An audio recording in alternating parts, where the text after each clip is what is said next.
Un gusto de estar compartiendo con ustedes y en este mes de marzo, mes de la mujer, un particular saludo a todas las mujeres de nuestro país y del mundo que, con distintas acciones,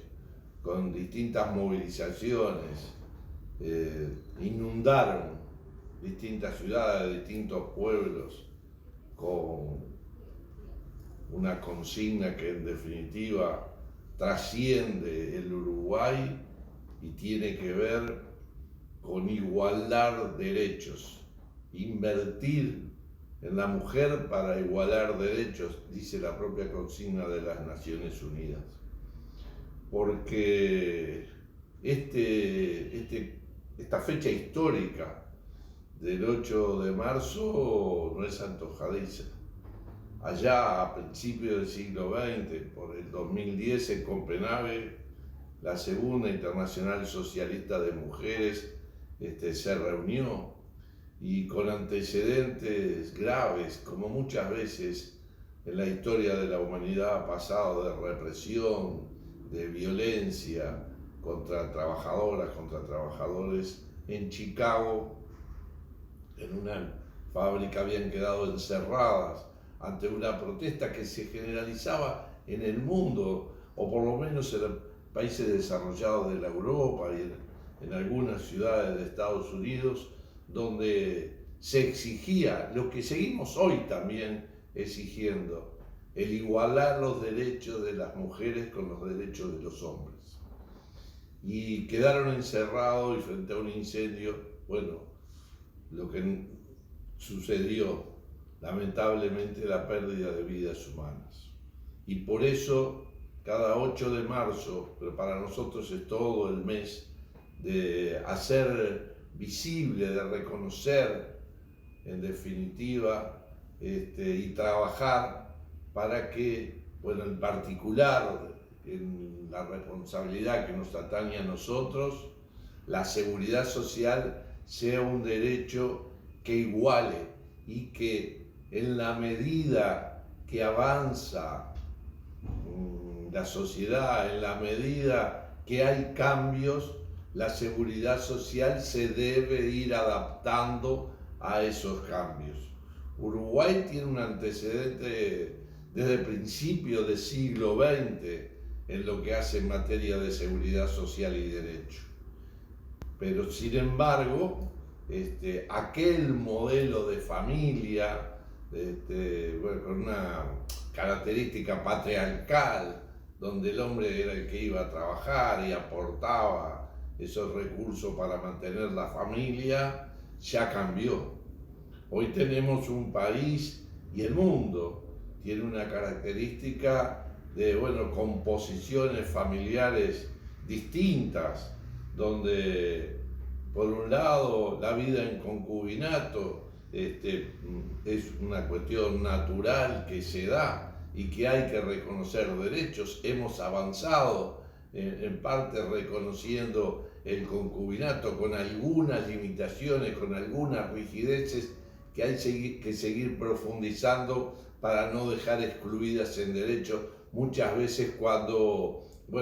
la exigencia, la ley dispone hasta el momento mismo del fallecimiento debe haber convivencia debajo del mismo techo y lecho de los últimos 5 años sin interrupciones. Y las interpretaciones que a veces hacemos que hay interrupciones cuando, de repente, antes de fallecer, hasta por razones de salud, era internado en una residencia o en un hogar de ancianos, y como que entonces ya no estaban bajo el mismo techo, y esas cosas a veces las discutimos en el directorio. Pero además del concubinato, los hogares monoparentales, y también en ese sentido hay que trabajar en el camino de reconocer más con políticas focalizadas de discriminación positiva, haciendo que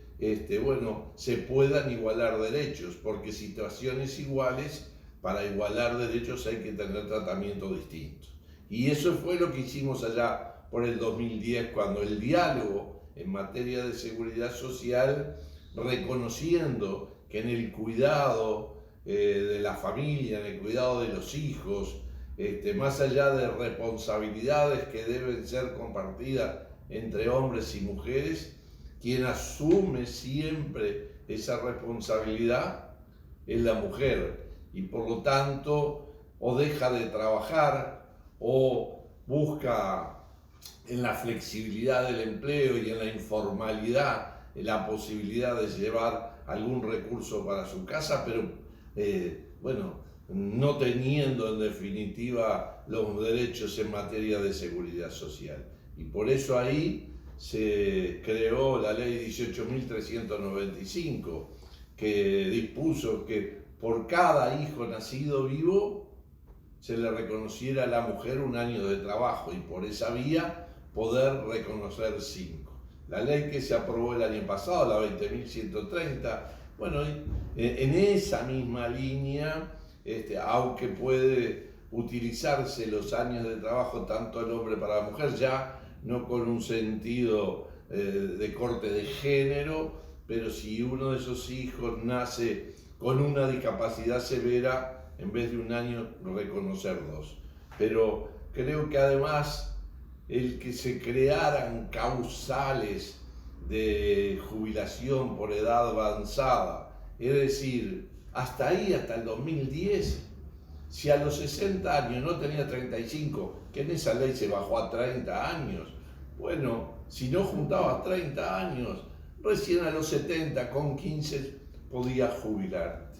por edad avanzada. Se crearon otras causales a partir de los 65 años con 25 de trabajo, por lo tanto una mujer que tenía 22 años trabajado y 3 hijos acumulaba 25 y se jubilaba. O un año más vieja, 66 años y 2 menos de trabajo y 23, o 67 y 21, así hasta llegar a 70 y 15. Eso permitió que en nuestro país hoy, en la mayoría de los departamentos de nuestro país, haya más mujeres jubiladas que hombres. Hay que analizar,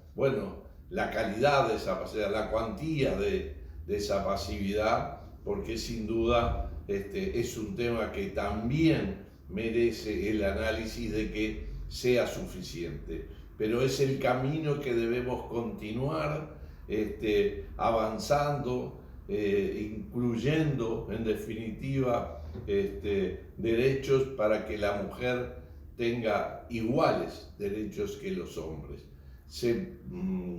mejoró en lo que hace a la licencia maternal, aumentando a 14 semanas en su momento, pero se precisa seguir avanzando más a nivel internacional. Ya hay países que están por las 18 semanas y deberíamos ver eso, como también es importante pensar en que la posibilidad del medio horario y también haciéndonos reflexionar esa propia ley, que las obligaciones de los cuidados son compartidas, puede elegir en ese medio horario que sea, si son los dos trabajadores, que sea el hombre o la mujer la que deja de trabajar 4 horas para dedicarla a la crianza de ese recién nacido, y mayoritariamente en este periodo han sido siempre las mujeres. A veces se prioriza el tema del salario, cuál es el que pierde, porque pasa a ser una prestación del BPS, no el salario que paga la empresa, el que cobra quien reduce la jornada de trabajo, y creo que deben ser de las cosas que no deben ser prioritarias para tomar la definición. Pero por esa misma razón es que el jueves 14, a las 14 horas, en el centro de estudio del BPS, estaremos haciendo una actividad de reflexión, de poner sobre la mesa, como se está haciendo con distintas actividades, los temas de género, los temas de los derechos de la mujer y también generar insumos para una propuesta que esperemos podamos estar presentando en una mesa de diálogo como reivindicamos, porque la seguridad social necesita una reforma integral y esperamos, asumido un nuevo gobierno a partir del 1 de marzo, poder tenerlo. Y en eso, en esta actividad, también patrocinada por ONASPU y el equipo, tenemos el apoyo de la Organización Internacional del Trabajo, que hará una muy buena intervención, sin duda con una especialista, Carmen Bueno, desde Santiago de Chile, desde la OIT regional, haciendo un aporte de una visión de un organismo tripartito de las Naciones Unidas como es la Organización Internacional del Trabajo. Un gusto y nos seguimos reencontrando.